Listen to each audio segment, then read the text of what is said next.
The meeting between King Alexander of Balathorn and King Roderick of Drakmore took place in the neutral abbey of St. Methodius, an ancient stone monastery that sat on a hilltop overlooking the contested borderlands between their kingdoms. The choice of location had been Cordelia's suggestion, sacred ground where neither monarch could claim advantage, supervised by abbots who served neither crown but answered to higher authorities that predated both kingdoms. Alexander arrived with a minimal escort, having left Captain Marcus in charge of the capital's defenses and brought only Chancellor Blackwood and 2 guards. The risk of leaving his kingdom during crisis was enormous, but the potential consequences of refusing to negotiate were worse. Intelligence reports suggested that General Blackstone's faction was gaining influence within Drakmore's military command, and time was running out for diplomatic solutions. King Roderick was already waiting in the Abbey's Great Hall, a man of middle years whose bearing showed both the confidence of recent victory and the strain of difficult decisions.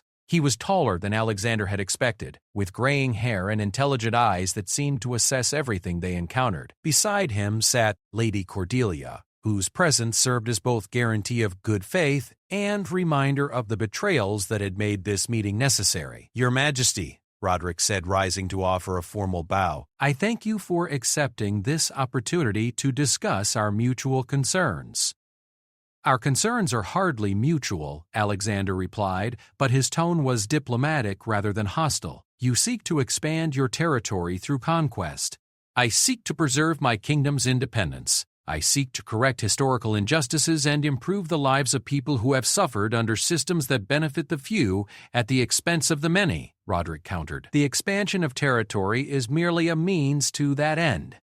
They sat across from each other at a simple wooden table while the elderly Abbot Benedict withdrew to a respectful distance. The monastery's walls were lined with tapestries depicting centuries of religious and political history, reminding all present that kingdoms rose and fell while deeper truths endured. "Let me be direct," Alexander said. "Your invasion has succeeded beyond what either of us expected.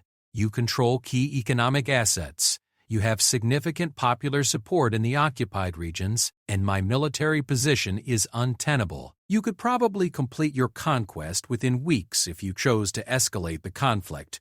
That assessment is accurate. What conclusion do you draw from it? That you didn't request this meeting because you need something from me," Alexander said.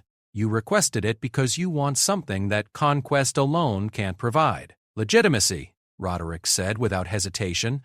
"I can take your kingdom by force, but I can't make it truly mine without the consent of its people. Resistance movements, economic sabotage, administrative complications, the difficulties of ruling a conquered population are enormous unless that population accepts the change willingly.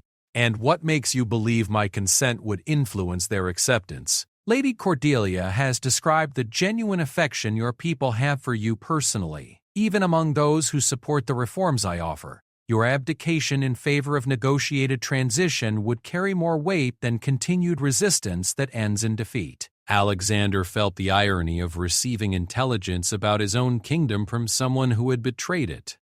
"What terms are you proposing?" Roderick said, producing a leather folder filled with documents. "Your kingdom would become the autonomous province of Valethorn within the expanded realm of Drakmore.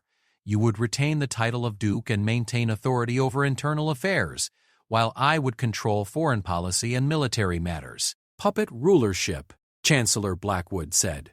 "Practical partnership," Roderick corrected. "Your administrative experience and local knowledge would be invaluable for implementing the reforms that are necessary, whether through negotiation or conquest. The difference is whether those changes happen gradually with your cooperation or rapidly under military occupation." Alexander reviewed the proposed terms, finding them more generous than he had expected but still representing fundamental surrender. His royal authority would be reduced to administrative function, his kingdom's independence would become a polite fiction, and his people would ultimately answer to a foreign crown. "The reforms you mention," Alexander said, "explain them specifically. Land redistribution through purchase rather than confiscation with compensation for displaced noble families," Roderick began. establishment of elected local councils with taxation authority, legal recognition of women's property and inheritance rights, public funding for education regardless of social class, progressive taxation based on wealth rather than fixed obligations. Each item addressed legitimate problems that Alexander's own government had struggled to resolve, but they also represented changes that would fundamentally alter the social structure of his kingdom. Implementation of such reforms would require years of careful planning, he said. Implementation has already begun in the occupied territories, Cordelia said quietly. The response has been overwhelmingly positive among the affected populations because they're receiving immediate benefits without understanding the long-term costs, Chancellor Blackwood observed. Social change implemented too quickly creates instability that can destroy the very improvements it's designed to achieve. Social change implemented too slowly creates resentment that destroys the legitimacy of existing institutions, Roderick replied. Your kingdom has had decades to address these problems voluntarily. The fact that external pressure is required demonstrates the failure of gradual approaches. Alexander found himself in the uncomfortable position of debating with a man whose arguments contained substantial merit. Balathorn's government had indeed been slow to address inequality and social problems, partly because of conservative resistance, but partly because of his own cautious approach to change. What guarantees would you offer regarding the preservation of our cultural identity and traditional institutions? Alexander asked. Legal protections for local customs that don't conflict with basic human rights, Roderick said. Preservation of your kingdom's historical records and monuments. Continued use of traditional ceremonies and celebrations. Maintenance of existing trade relationships and economic arrangements where possible. And what role would Lady Cordelia play in this new arrangement? Alexander asked, looking directly at her. I would serve as liaison between the local administration and the central government, Cordelia replied. My knowledge of both kingdoms would help ensure smooth transition and prevent misunderstandings. You would be rewarded for your betrayal with a position of authority, Chancellor Blackwood said acidly. I would accept responsibility for helping to repair the damage my previous decisions have caused, Cordelia said. If that's reward or punishment depends on your perspective. The conversation was interrupted by the arrival of a messenger bearing urgent dispatches for King Roderick. After reading the communications, his expression grew troubled. General Blackstone has issued an ultimatum, Roderick said. He demands authorization to begin immediate assault on your capital, with or without my approval. My military commanders are threatening mutiny if I continue pursuing diplomatic solutions. Perhaps days, possibly hours, Roderick replied. The political situation in my own kingdom is becoming as unstable as the military situation in yours. A complete royal drama, story hook in the ancient kingdom of Balathorn, where golden spires pierce the morning mist and royal bloodlines determine destiny. A single command would shatter centuries of tradition. King Alexander stood at his throne room window, watching the woman who had once been his closest confidant being escorted through the palace gates for the final time. The decision that would save his kingdom might also destroy his soul. This is the story of power, betrayal, and the impossible choices that crown a king's darkest hour. Part 3. The War Council convened at dawn in the Great Hall, its ancient stone walls echoing with urgent whispers as the most powerful nobles of Balathorn gathered around a massive oak table covered in maps and military reports. King Alexander sat at the head of the table, Cordelia's detailed intelligence report spread before him, its revelations both promising and troubling. The information she had provided could save the kingdom, but using it meant trusting someone who had already proven herself capable of elaborate deception. Duke Harrison of the Eastern Marches, a grizzled veteran of border conflicts, studied the troop deployment maps with practiced eyes. If these numbers are accurate, Drakmoor's army is larger than we anticipated, but not impossibly so.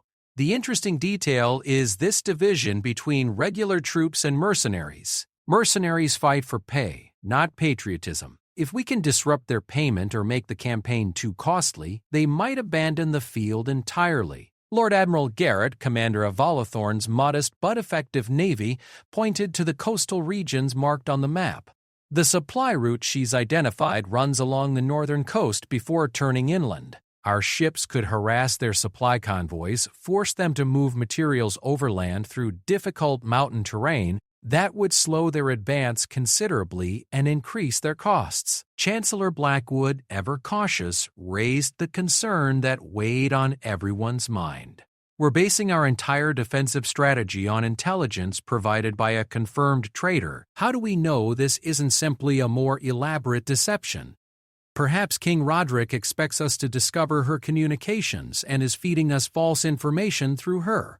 The possibility had occurred to Alexander, but Captain Marcus had spent the night reviewing the intelligence with their most experienced scouts and spies.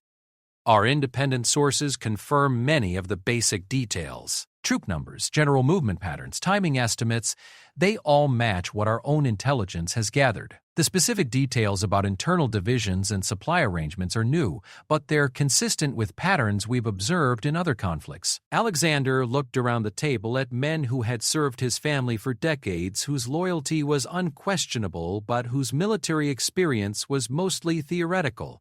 Balathorn had been at peace for most of his reign, with only minor border skirmishes to test their defenses. Now they faced their first major military challenge. And the stakes could not be higher. What about the alliance arrangements? Alexander asked. Cordelia mentions conditions that could cause Drakmoor's allies to withdraw their support. Duke Harrison consulted his notes. According to her report, the Mountain Kingdoms have agreed to provide troops only for the initial invasion. If the campaign extends beyond 2 months, they'll withdraw their forces to protect their own territories during winter. The coastal kingdom of Nereid has provided naval support, but their commitment depends on Drakmoor achieving quick victories. Extended conflict would threaten their own trade relationships. So, if we can avoid quick defeat, their coalition might fracture naturally, Alexander observed. That's the theory, Lord Admiral Garrett said. But avoiding quick defeat means surviving their initial assault, which will be their strongest moment. If they can capture our main fortifications or force a decisive battle early in the campaign, the timeline becomes irrelevant. Raised voices, running footsteps, and the sound of armor clanking urgently suggested new developments that couldn't wait for formal protocol. Captain Marcus stepped toward the door just as it burst open to admit a travel-stained messenger wearing the colors of the northern border garrison. "Your Majesty," the messenger gasped, dropping to one knee. "Urgent dispatch from Commander Baldwin at Northwatch Keep. Drakmoor forces crossed the border in significant numbers 3 hours before dawn. The invasion has begun." The great hall fell silent except for the messenger's labored breathing. Alexander felt his stomach drop as the theoretical became immediate reality. "How many troops?" he asked. "The commander estimates at least 3,000 in the initial crossing, with more visible in the distance," the messenger reported. "They're advancing along the main road toward Millbrook, avoiding direct engagement with our border fortifications. Millbrook is a farming community with no military value except as a supply center. If they can capture it intact, they'll have food for their troops and a base for further operations. It's also defenseless. We never imagined they would bypass our fortifications to attack civilian targets." "How long until they reach Millbrook?" Alexander asked. "At their current pace, by mid-afternoon," the messenger replied. "Commander Baldwin requests instructions. Should he pursue with his garrison force or maintain defensive positions?" Alexander looked around the table at advisors who were now facing real decisions with immediate consequences. Military theory was about to collide with harsh reality, and the choices they made in the next few hours could determine the course of the entire conflict. "Send word to Commander Baldwin to maintain his position but prepare rapid response capabilities," Alexander decided. "We can't abandon our fortifications, but we need flexibility to respond to changing circumstances." "Your Majesty," Lord Admiral Garrett interjected, "if they're moving along the main road, our cavalry could reach them before they take Millbrook." A quick strike might disrupt their advance and force them to reconsider their strategy. Or it might provoke them to accelerate their timeline and commit their full force immediately, Chancellor Blackwood countered. "We should consider diplomatic contact before military engagement escalates beyond control." Alexander felt the weight of decision pressing down on him. Every choice carried enormous risks, and there was no time for careful deliberation. What does Cordelia's intelligence suggest about their response to early resistance? Captain Marcus consulted the reports. She indicates that King Roderick prefers to avoid unnecessary casualties, but his military advisors favor overwhelming force to discourage prolonged resistance. A cavalry strike might trigger the more aggressive response. Then we try a different approach, Alexander said. Send a diplomatic envoy under flag of truce to request a formal meeting with King Roderick. Meanwhile, evacuate the civilian population from Millbrook and the surrounding area. If they want the town, they can have an empty one. Duke Harrison nodded approvingly, denying them supplies while buying time for our own preparations.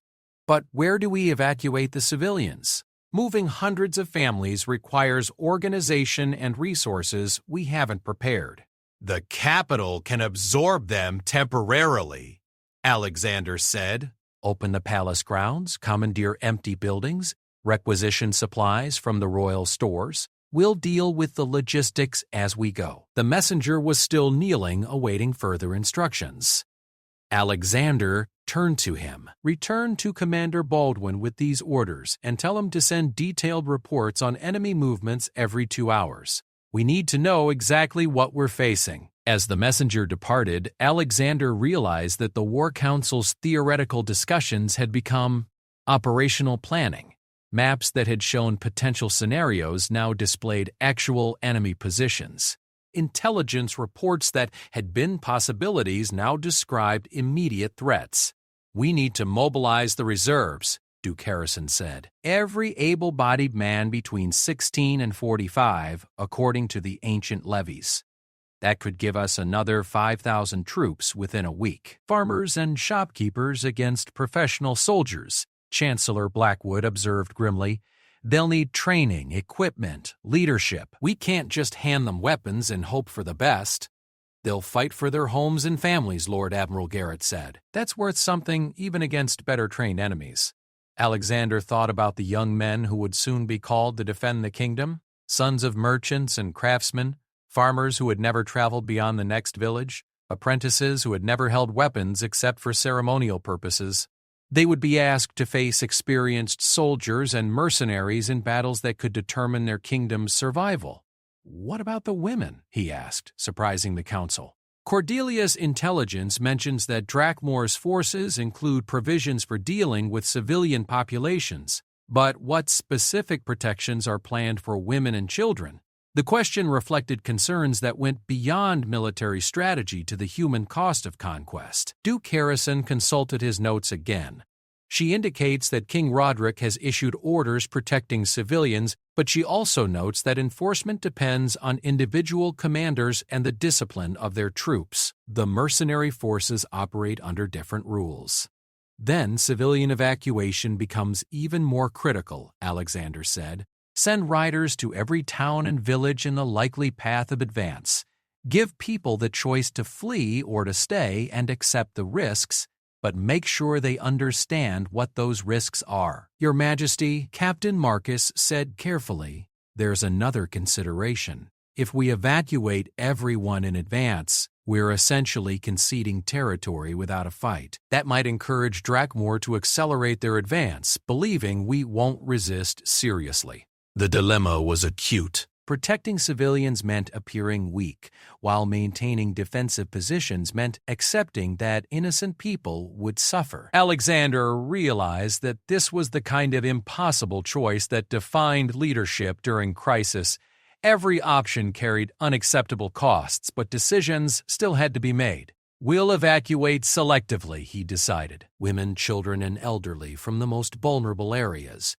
Able-bodied men can choose to flee or to join local defense forces. Anyone who stays does so with full knowledge of the risks involved. The discussion was again interrupted, this time by the arrival of Lady Sarah Whitmore, the kingdom's chief financial advisor and one of the few women who held formal authority in the royal government. She entered the great hall with obvious urgency, carrying ledgers and financial documents. Your Majesty, we need to discuss the economic implications of this conflict immediately, she said, setting her materials on the table. War is extraordinarily expensive, and our current reserves won't sustain extended military operations.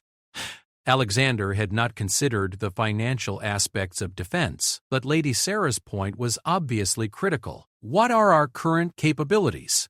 We can support full military mobilization for perhaps 6 weeks with existing resources, she reported. After that, we'll need to implement emergency taxation, requisition supplies from merchants, or seek loans from allied kingdoms. All of those options carry significant political and economic risks.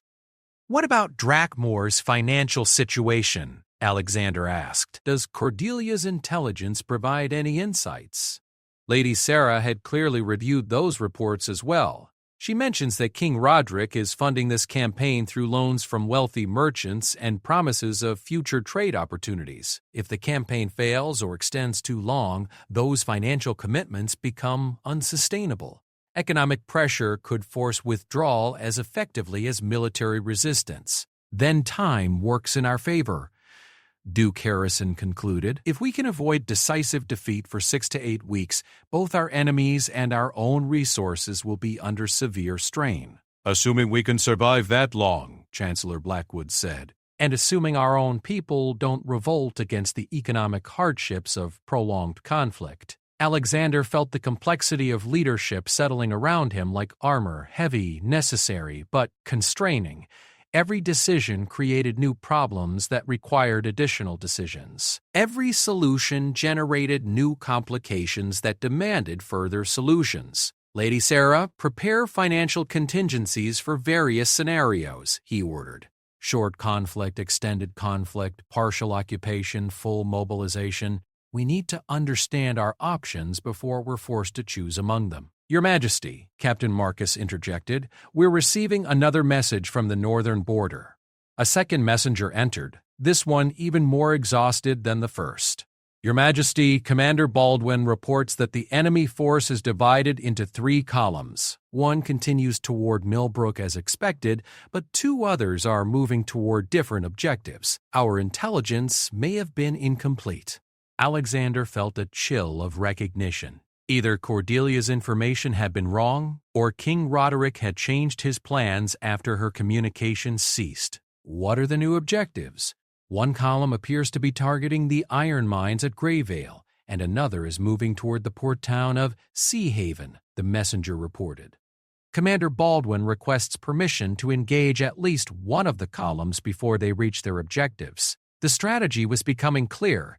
Instead of a concentrated assault on major fortifications, Drakmoor was attacking economic targets that couldn't be defended effectively. The iron mines provided materials for weapons and tools, while the port controlled trade that generated much of the kingdom's wealth. If they could capture these assets intact, they would control Valathorn's economy even without conquering its political centers. It's brilliant, Duke Harrison admitted grudgingly. Instead of breaking our military strength, they're undermining our economic foundation. We can't defend everywhere at once, but we can't afford to lose any of these targets. Alexander realized that the invasion was revealing the fundamental weakness of Valathorn's defensive strategy. They had prepared to defend traditional military objectives, fortifications, the capital, major roads, but their enemies were attacking the economic infrastructure that made defense possible. We need to make hard choices, he said. Which targets can we defend effectively, and which ones do we have to concede temporarily? Sea Haven is the most critical, Lady Sarah said immediately. Port revenues fund most of our government operations, and the merchants there have the ships needed for communication with potential allies. If we lose the port, we lose our ability to sustain extended resistance. Greyvale's iron mines are essential for military production, Captain Marcus added. Without metal for weapons and armor, we can't equip the militia forces we're recruiting. And Millbrook controls the food supply for the northern regions, Duke Harrison concluded. All 3 targets are critical.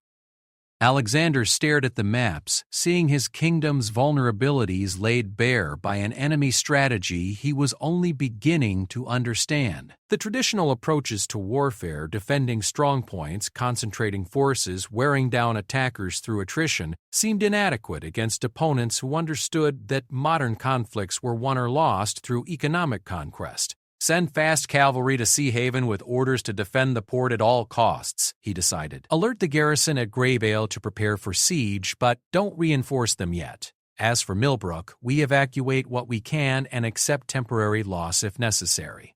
Your Majesty, Chancellor Blackwood said carefully, those choices essentially concede that we can't protect our own territory. How do we maintain public confidence if we're abandoning communities to save others? We maintain confidence by winning, Alexander said.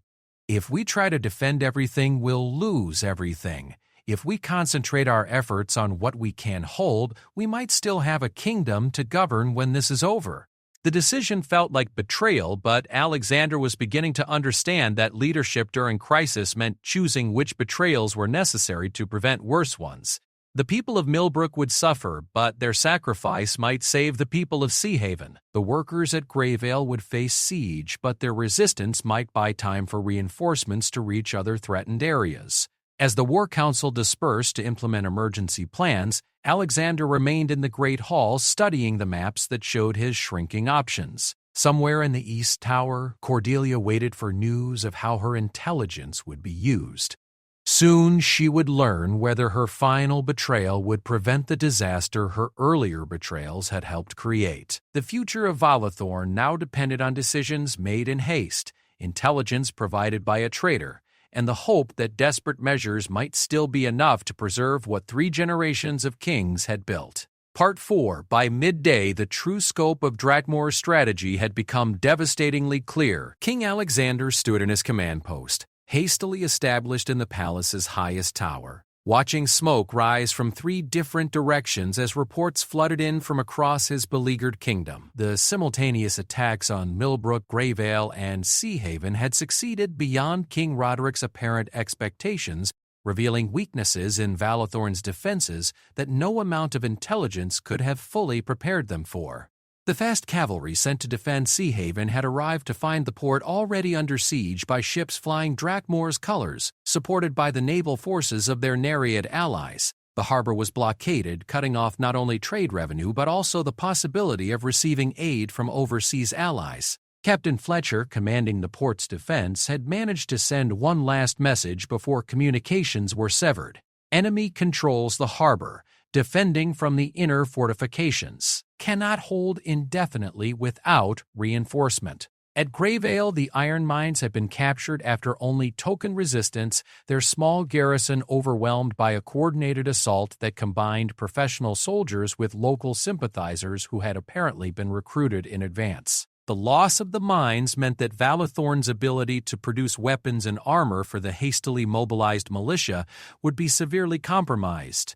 More troubling still, the speed of the capture suggested that Cordelia's intelligence network had been more extensive than anyone had realized. Only at Millbrook had the evacuation succeeded partially, with roughly half the civilian population fleeing southward toward the capital before Drakmor's forces arrived. But even this limited success came with a devastating revelation. The enemy troops occupying the town included several dozen locals who had welcomed the invaders as liberators rather than conquerors. How many? Alexander asked Captain Marcus, who had just received the latest intelligence reports. At least 50 confirmed collaborators in Millbrook, perhaps twice that number in the surrounding villages, Marcus replied grimly. They're providing the enemy with detailed knowledge of local conditions, supply sources, and potential resistance. Everything we thought we knew about popular support for our rule is being challenged. The betrayal cut deeper than military setbacks. Alexander had believed that his people were loyal, that the prosperity and stability his family had provided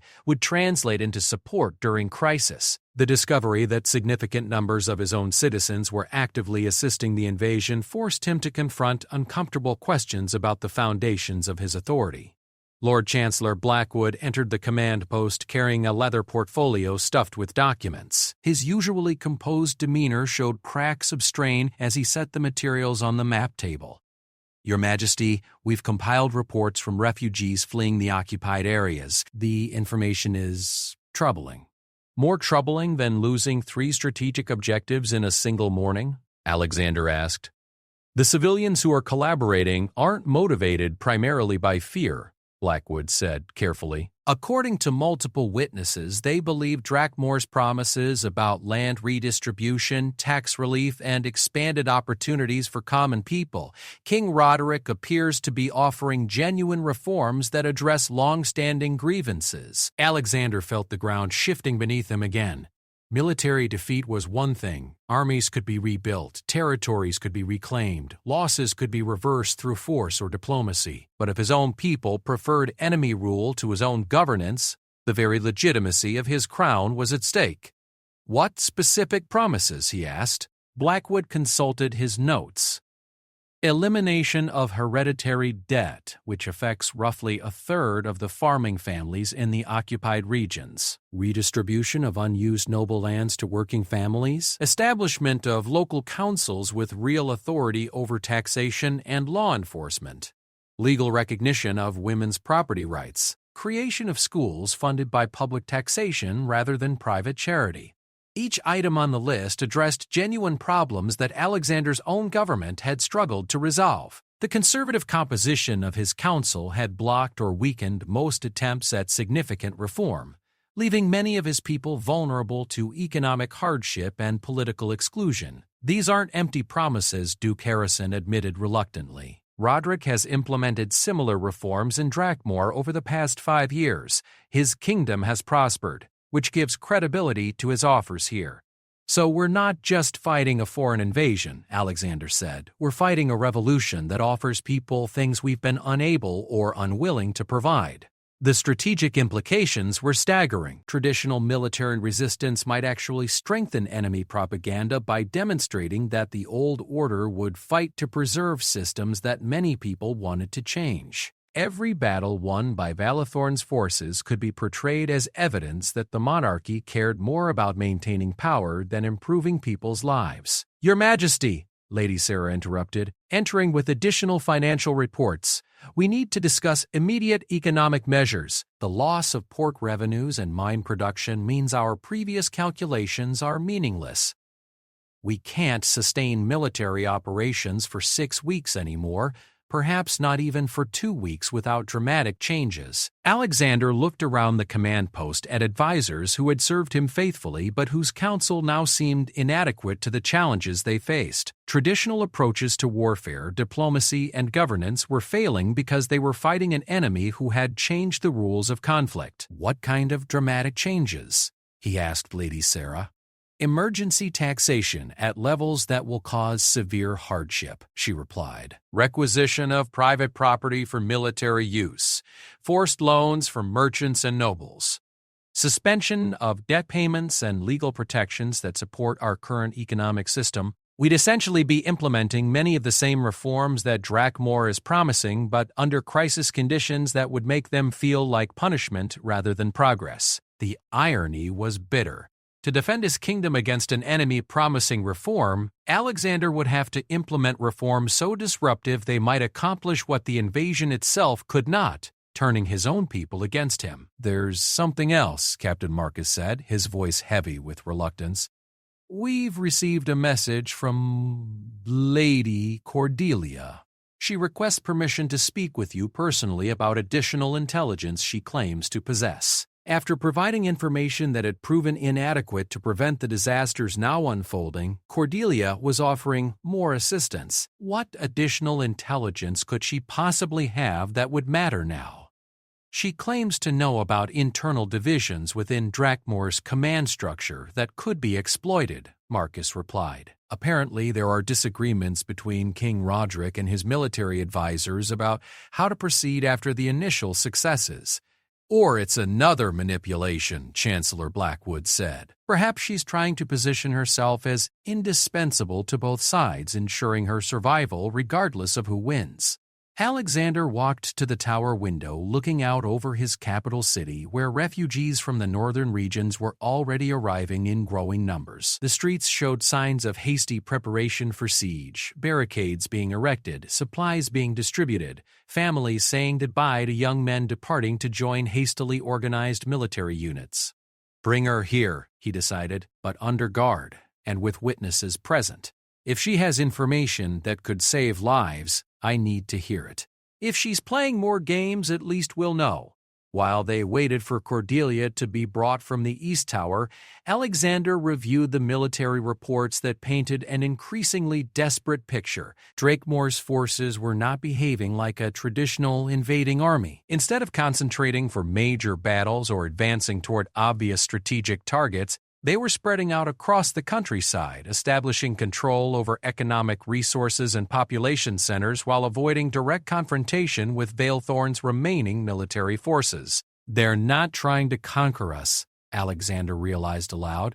They're trying to make us irrelevant. What do you mean? Traditional conquest requires defeating the enemy army and capturing the capital, Alexander explained. But if they can control the ports, the mines, the agricultural centers, and the trade routes, they don't need to defeat us militarily. They can just wait for our government to collapse under its own contradictions.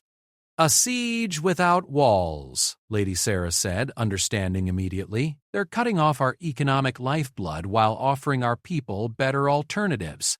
Eventually, we'll have no choice but to negotiate from a position of complete weakness. The strategy was elegant and terrifying in its effectiveness. Valethorn's military forces remained largely intact, but they were becoming increasingly irrelevant as the economic and political foundations of the kingdom eroded. Fighting pitched battles would only accelerate the process by consuming resources while accomplishing nothing strategic. Lady Cordelia arrived under guard, looking pale but determined. She had clearly spent the morning hours considering her situation carefully, and her expression showed the weight of decisions that could no longer be delayed or avoided. "Your Majesty," she said, offering a formal curtsy that seemed strange after years of informal interaction. "You claim to have additional intelligence," Alexander said without preamble. "Speak."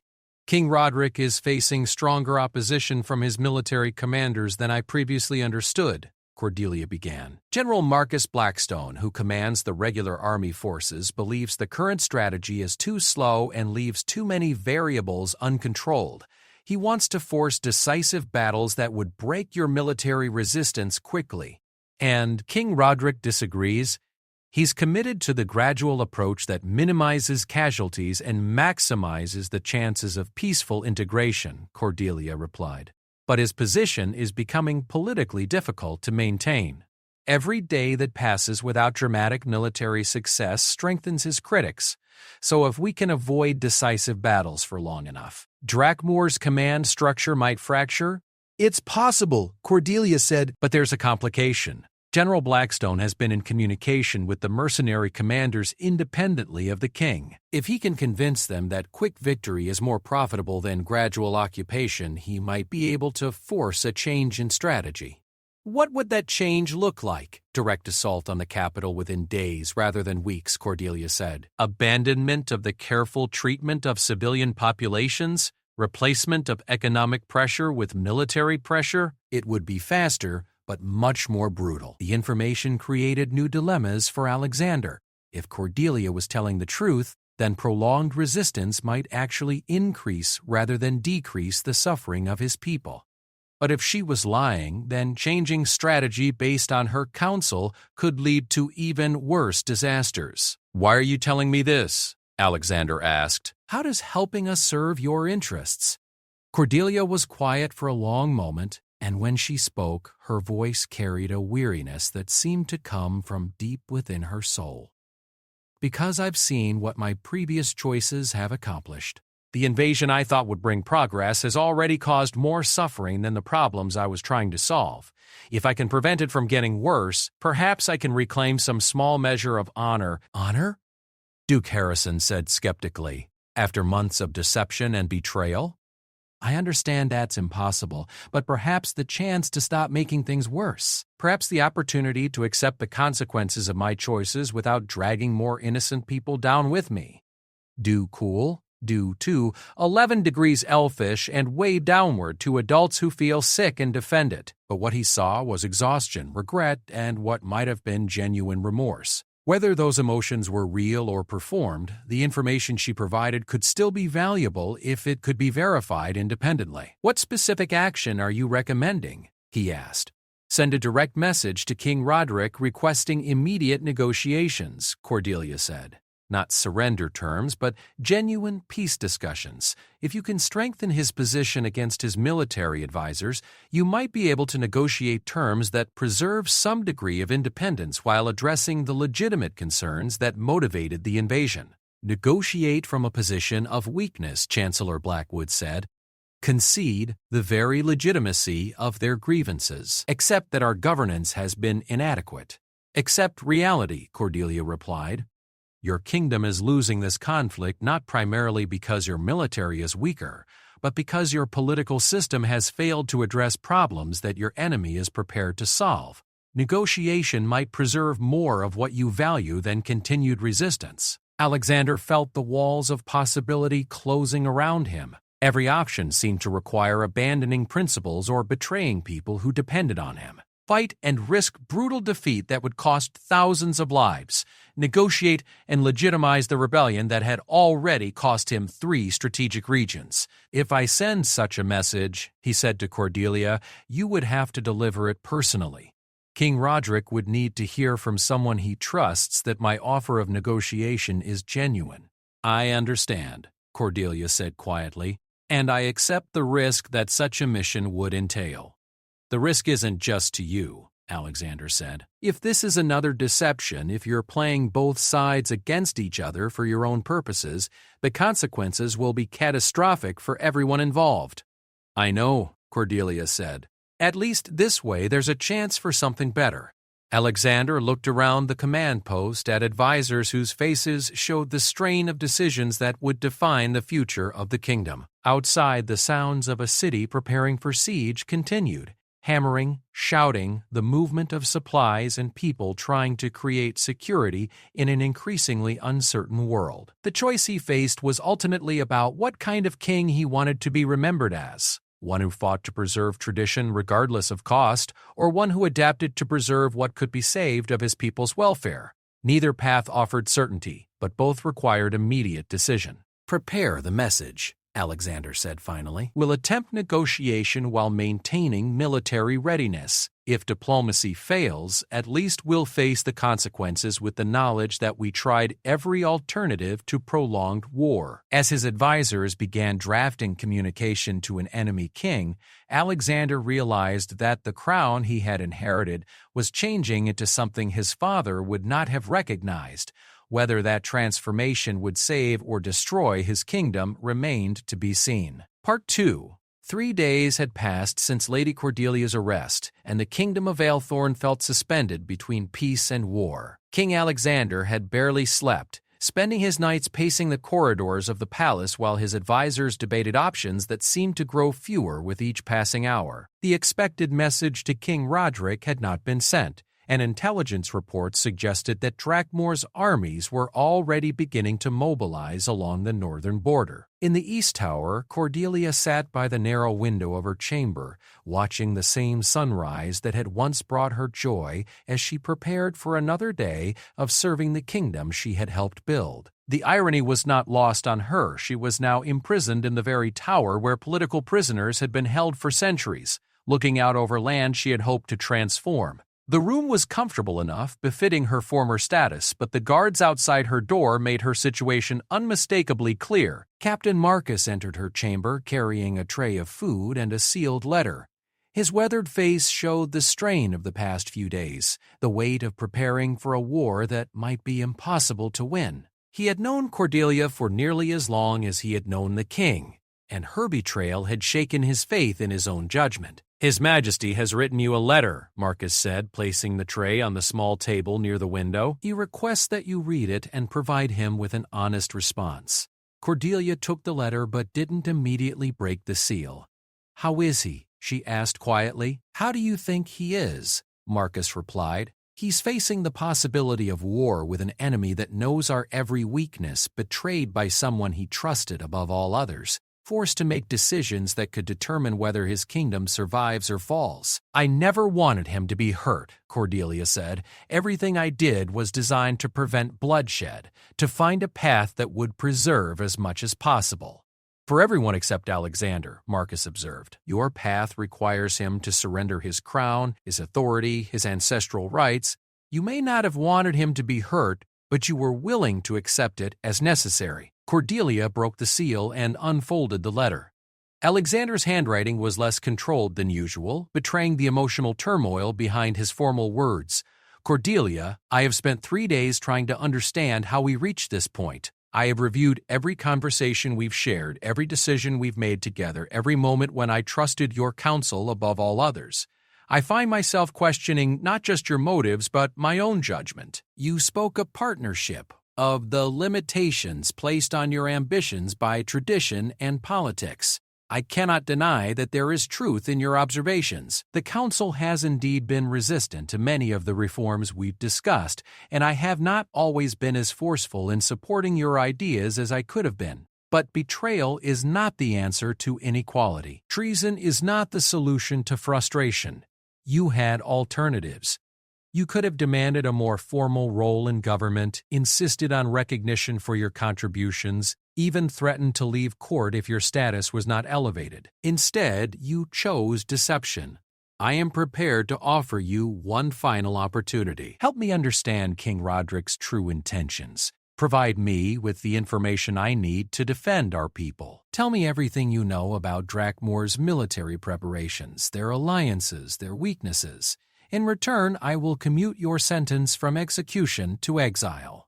You will live, but you will never set foot in Valathorn again. If you refuse, I will have no choice but to treat you as what you have chosen to become, an enemy of the realm. The consequences will be severe not just for you, but for everyone whose lives hang in the balance. I once believed we were partners in building something better. Prove to me that some small part of that partnership was real." Alexander Cordelia read the letter twice before looking up at Marcus. "He's offering me exile in exchange for information about Drakmoor." "It's more generous than you deserve," Marcus said bluntly, "and more than the council wanted him to offer." Lord Blackwood and Duke Harrison both argued for immediate execution as an example to other potential traitors. And what did Alexander say to that? That he wouldn't become the kind of king who executed people for political convenience, Marcus replied, even people who have betrayed him personally. Cordelia stood and walked to the window, looking out over the kingdom that had been her home for most of her adult life. The palace gardens were still beautiful, the city beyond still prosperous, but she could see the signs of preparation for conflict, increased patrols, servants moving supplies, the subtle but unmistakable activities of a realm preparing for war. If I provide the information he wants, I'll be betraying people who trusted me just as completely as I betrayed him, she said. King Roderick, his advisors, the soldiers who believed they were fighting for a just cause. Where does the cycle of betrayal end? It ends when you choose to put the welfare of innocent people above your own interests, Marcus said. Thousands of farmers, merchants, craftsmen, and their families will suffer if this kingdom falls to conquest. Their lives matter more than your political principles or personal ambitions. Do you really believe that, or are you just trying to manipulate me into cooperation?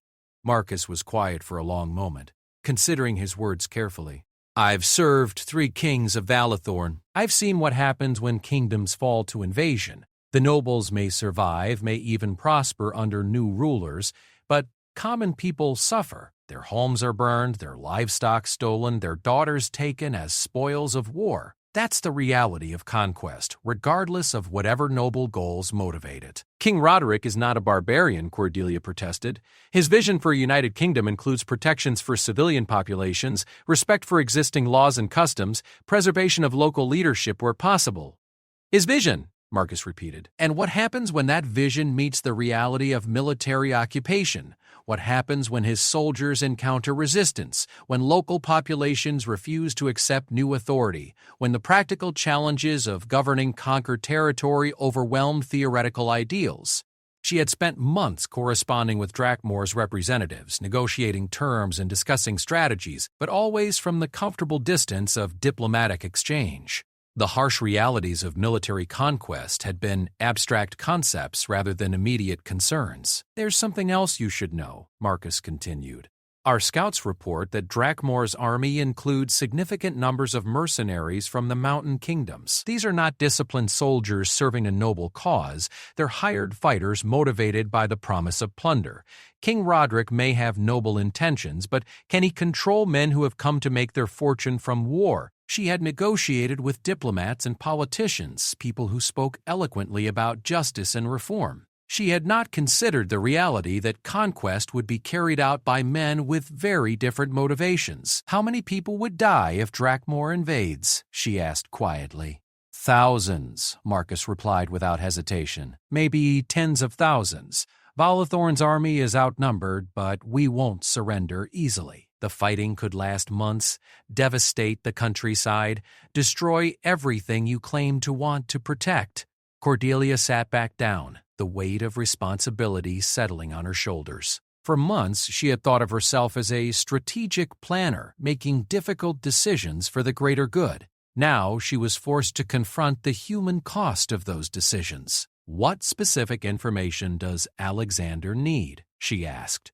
Marcus pulled a folded paper from his jacket. "He's prepared a list of questions. Military strength, deployment positions, timeline for invasion, details about the mercenary forces, information about Drakmoor's alliances with other kingdoms, and anything you know about King Roderick's personal motivations and weaknesses." Cordelia took the paper and scanned the questions. Each one represented information that could save Valathorn lives, but each answer would also betray someone who had trusted her with secrets. The moral complexity of her situation seemed to multiply with every decision. "If I provide this information and Alexander uses it to defeat Drakmoor's invasion, what happens to King Roderick?" she asked. "That depends on many factors," Marcus said. "If we can demonstrate that we're too strong to conquer easily, he might be willing to negotiate genuine peace terms. If we inflict serious casualties on his forces, he might withdraw to avoid further losses. If we can turn his allies against him, he might find himself too weak to continue the campaign. Or he might become desperate enough to escalate the conflict beyond anything we've imagined," Cordelia said. "That's possible," Marcus admitted, "but the alternative is certain conquest. At least this way, we have a chance to preserve our independence." Cordelia stood again and walked to the small writing desk in the corner of her chamber. She had spent countless hours at similar desks composing letters and reports that shaped the future of the kingdom. Now she faced perhaps the most important document she would ever write. "I need time to consider this," she said. "Time is the one thing we don't have," Marcus replied. "Our intelligence suggests that Drakmoor's forces could begin moving within days.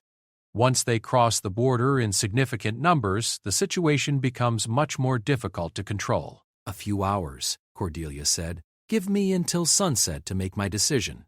Marcus nodded and moved toward the door, then stopped. "Lady Cordelia, may I speak personally for a moment?" "Of course. I've watched you work alongside His Majesty for years. I've seen the genuine care you've shown for the people of this kingdom, the effort you've put into improving their lives, the intelligence and compassion you've brought to difficult problems. I don't understand how someone with those qualities could make the choices you've made. But I believe that person is still there somewhere." Throughout the crisis, Marcus had been formal and correct, but she hadn't expected personal reflection. "That person made a terrible mistake," she said. She convinced herself that betrayal could serve a greater good, that deception could lead to justice. She was wrong.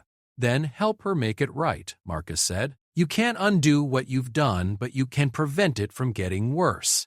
After he left, Cordelia sat alone with Alexander's letter and the list of questions that could determine the fate of kingdoms. The afternoon sun slanted through her window, illuminating dust motes that danced in the air like the uncertainties that surrounded every choice she might make. She thought about the conversation she had shared with King Roderick during his secret visits to neutral kingdoms where they could meet without detection.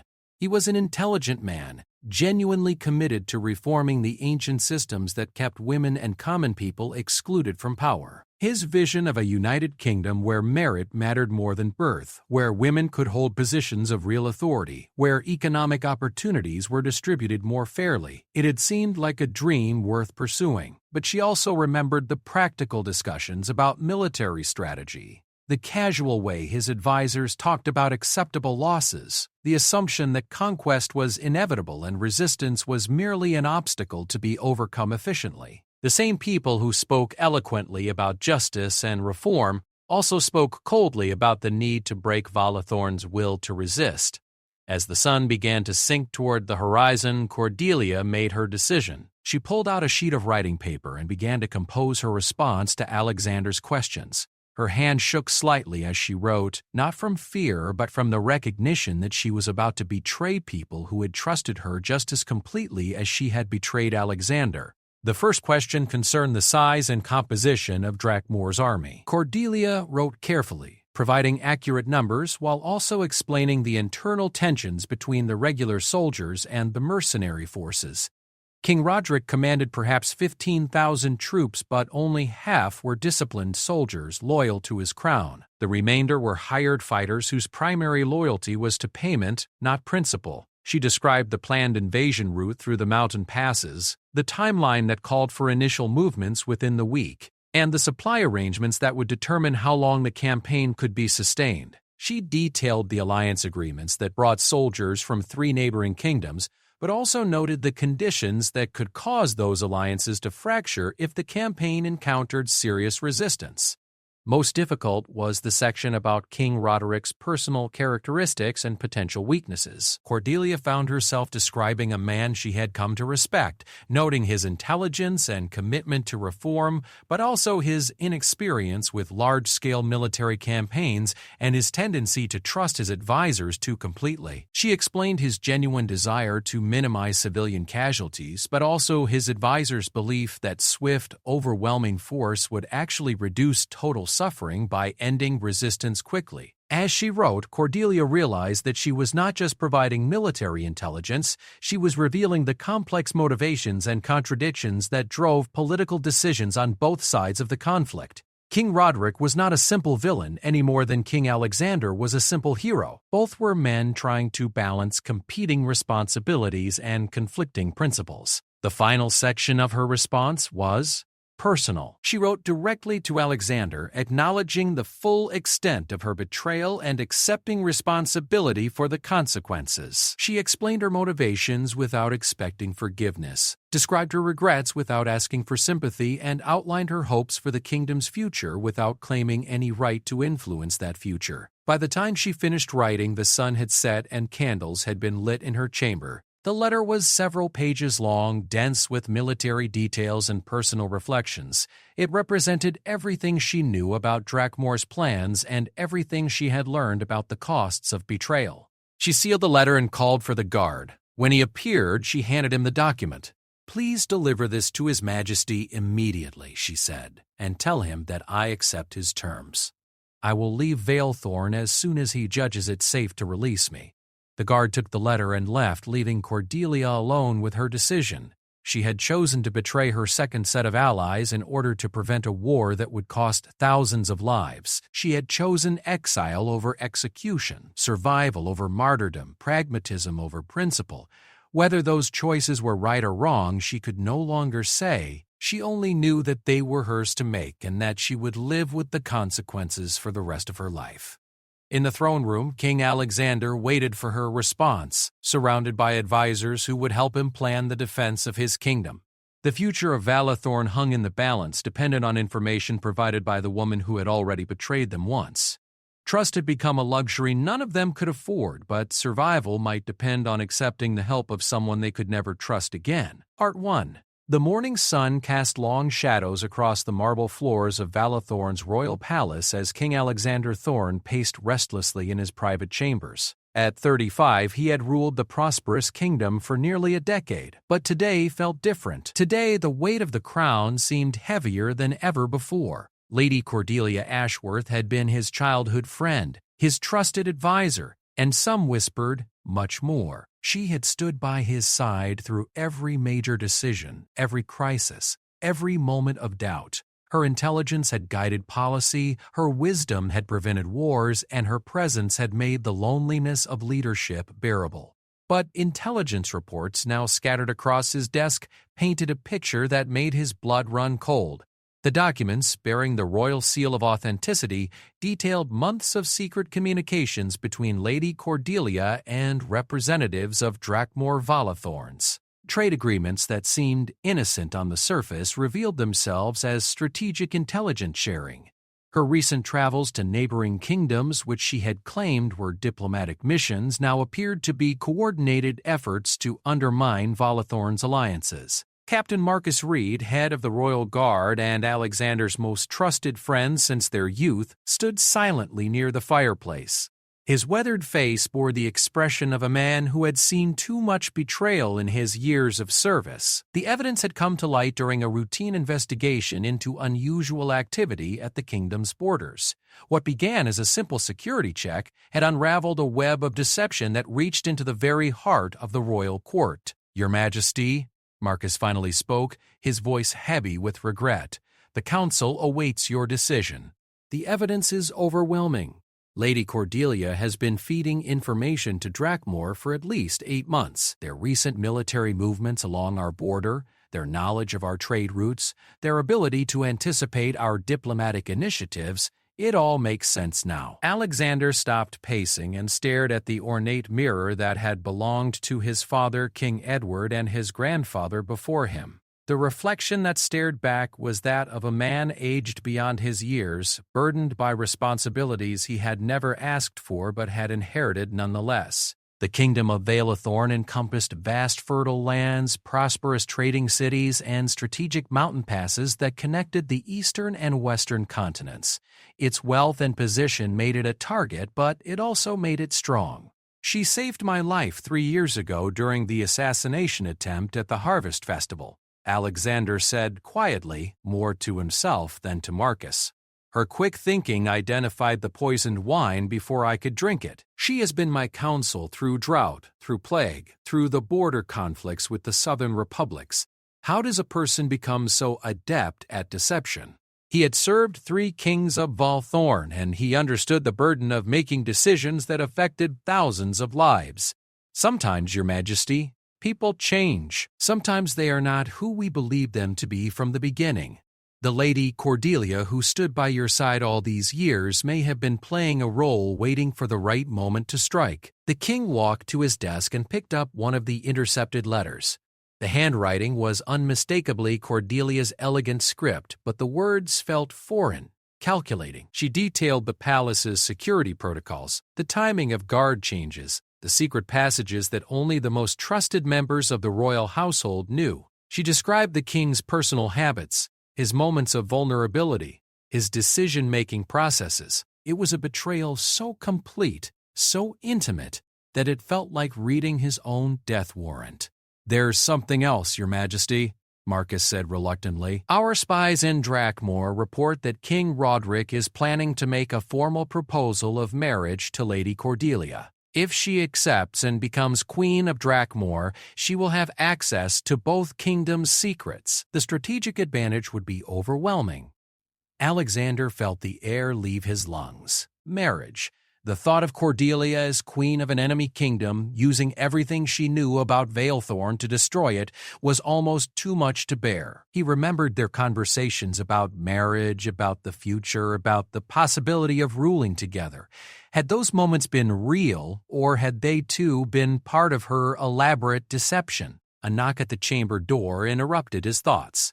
"Enter," he called, his voice stronger than he felt. Lady Cordelia herself walked into the room, her auburn hair catching the morning light, her green eyes bright with what appeared to be genuine affection. She wore a simple but elegant blue gown, the kind she favored for their private morning discussions about kingdom affairs. For a moment, Alexander almost forgot the evidence spread across his desk.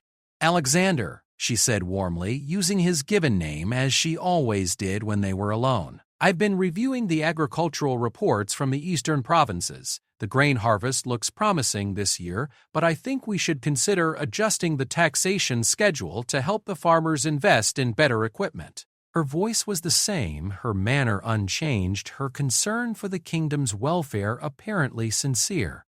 Alexander found himself studying her face, searching for any sign of deception, any hint of the betrayal he now knew to be true. She moved gracefully around the room, as she had hundreds of times before, completely at ease in what had been their private sanctuary for planning and decision-making. "Cordelia," Alexander said carefully, "I need to discuss something important with you." She noticed the papers on his desk for the first time, and he watched her face carefully. There was a momentary flicker, so brief he almost missed it, of something that might have been recognition or fear, but it was gone so quickly he couldn't be certain. "Of course," she said, settling into the chair across from his desk where she had sat for countless policy discussions. "What's troubling you?" Alexander picked up one of the intercepted letters and placed it in front of her. He watched as her eyes scanned the page, watched as the color slowly drained from her face, watched as the careful mask she had worn for so long finally began to slip. "Where did you get this?" she asked quietly.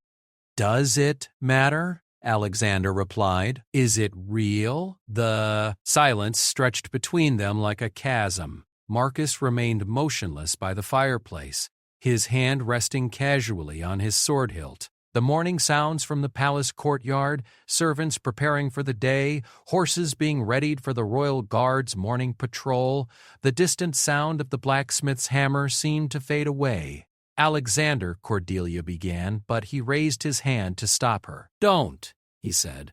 "Don't insult my intelligence with denials or explanations. Just tell me why." She stood slowly, moving to the window that overlooked the kingdom they had governed together. Her reflection in the glass showed a woman transformed, the warmth gone from her features, replaced by something harder, more calculating. "Drakmor offered me something you never could," she said finally. "A crown of my own."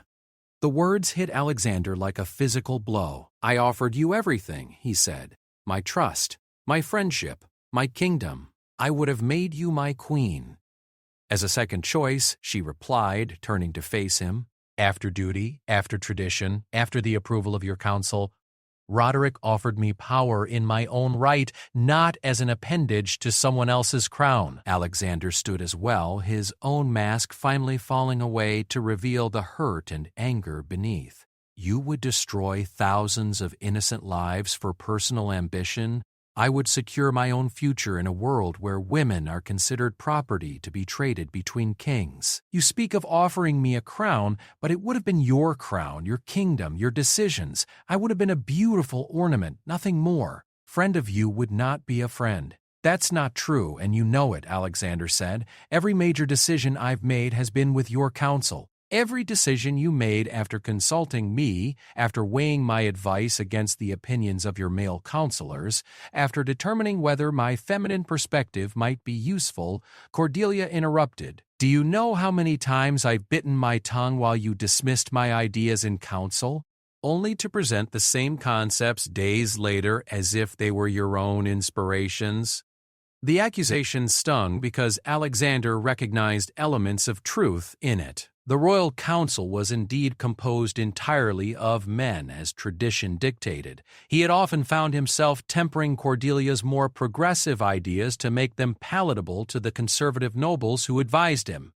"So your solution was treason?" he asked. "Your answer to inequality was to betray everyone who trusted you?" "My solution was survival," Cordelia said firmly. "In a few years you'll marry some princess from a neighboring kingdom to secure an alliance.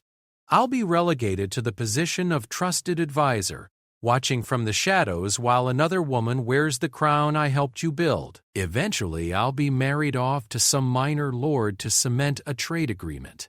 That is the future you offer me." Marcus stepped forward slightly, sensing the growing tension in the room. Alexander noticed the movement and realized that this conversation, this confrontation, would determine not just Cordelia's fate but the future of the kingdom itself. The letters detail our military positions, our secret defenses, our diplomatic strategies, Alexander said. This goes far beyond personal ambition. You've put every citizen of Valathorn at risk. I provided Drakmor with information that would prevent unnecessary bloodshed when they move to claim what they see as their rightful territory, Cordelia replied. The eastern provinces belonged to Drakmor before your grandfather conquered them. I've helped negotiate what could be a peaceful transition instead of a devastating war. Peaceful transition?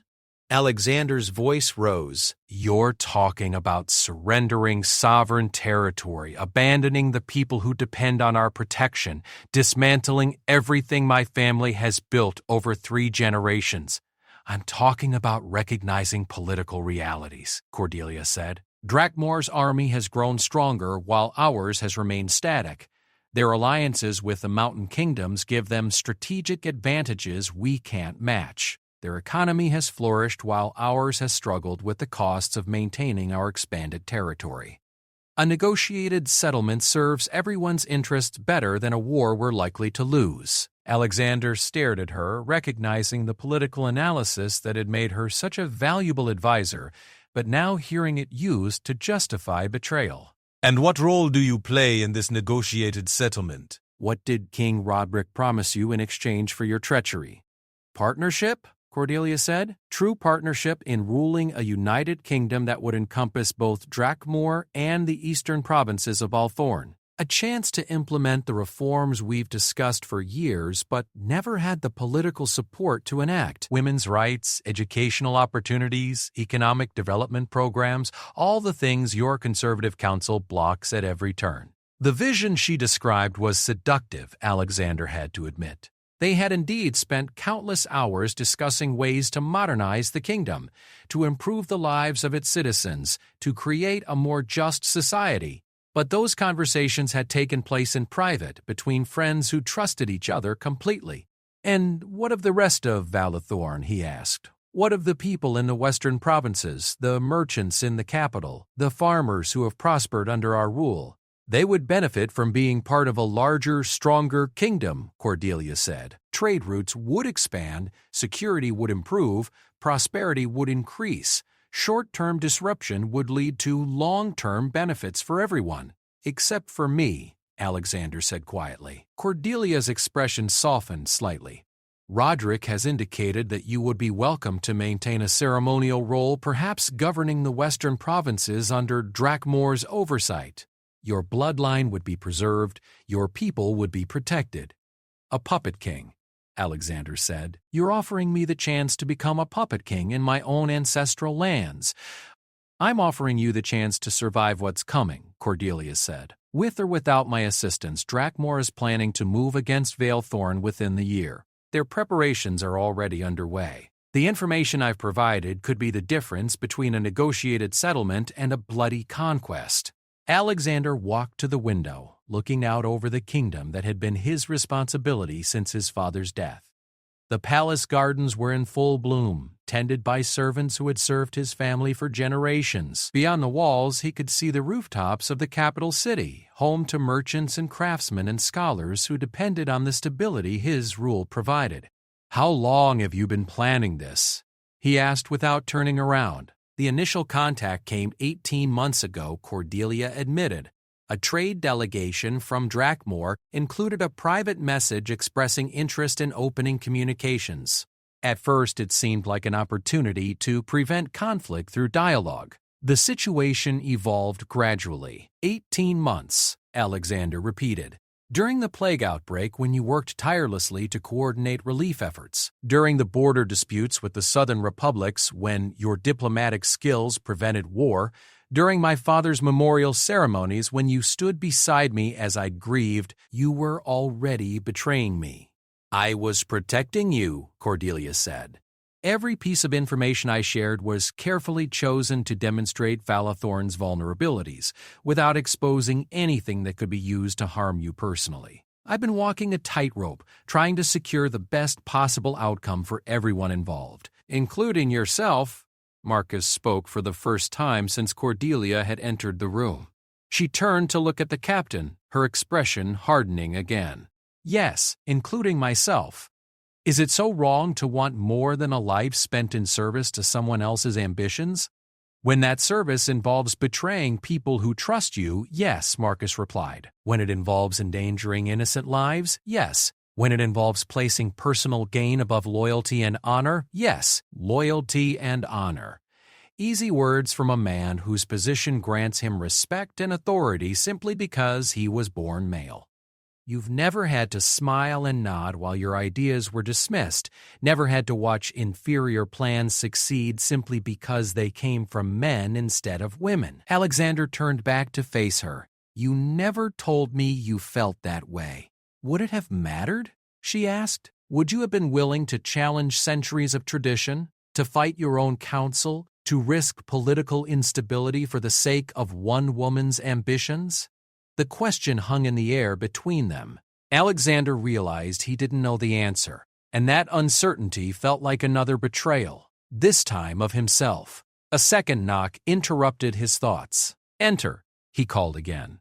Lord Chancellor Edmund Blackwood, an elderly man who had served as the kingdom's chief legal advisor for over 20 years, stepped into the room. His lined face was grave as he bowed to the king. "Your Majesty, the emergency council session is prepared. The evidence has been reviewed and the lords are awaiting your decision regarding Lady Cordelia's situation." The formality of his words made the reality inescapable. This was no longer a private conversation between friends. It was a formal matter of state requiring official resolution. "What are my options?" Alexander asked.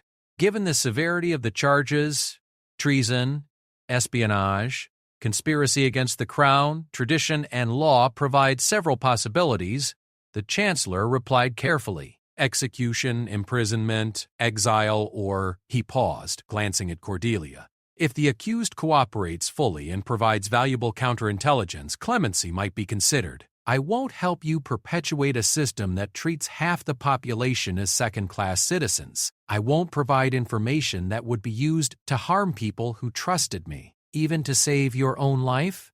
Alexander asked.